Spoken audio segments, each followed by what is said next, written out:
That combination right there, the O-lines versus the D-lines on both teams, ends up being kind of the thing that wins or loses games. When you look at these teams, they're high-flying offenses, but it's going to be which defense, reacts and able to make a big play at the end of the game.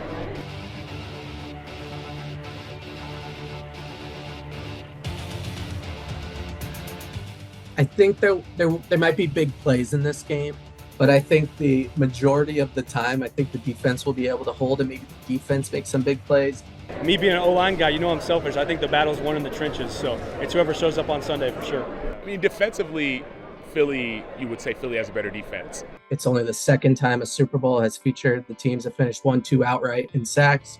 It's a pass rushers league right now, and they are the number one, but we've probably faced 3, 4, 5 at some point in the season because I think the Chiefs are number 2. So we've played a lot of good defensive lines. It'll be a great challenge, a huge challenge, and I think we're ready for it. I just think that front four they have, I think their defense is pretty legit, and I don't really see a lot of holes on them. The Eagles D-line, it's 70 sacks, which is, I think, the third highest in NFL history. It's obviously, it's a force.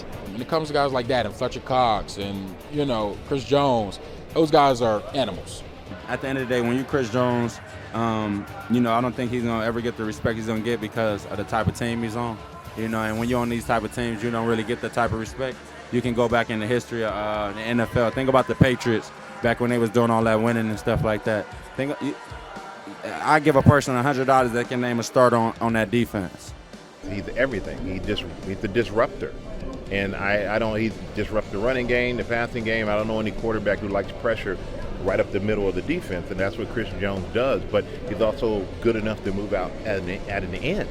I've never seen a guy that big rush from the end position and be as successful as he's been.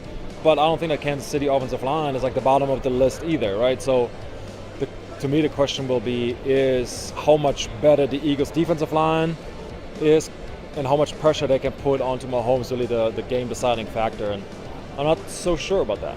And I think they play all 3 phases of ball. I think their special teams coincides with defense. Their defense coincides with their offense. You can get up on them boys by 10, 20 points in the first, second, third quarter, and they're not ever out of it. I'm one of the perfect examples for that. They got to look at Frank Clark in the record book for sacks in the playoffs and, however long they do the playoffs in the NFL history. So, as long as that's going on, whether it's the playoffs or whether it's Frank or Chris, they're going to have to read about us because we Super Bowl champs once.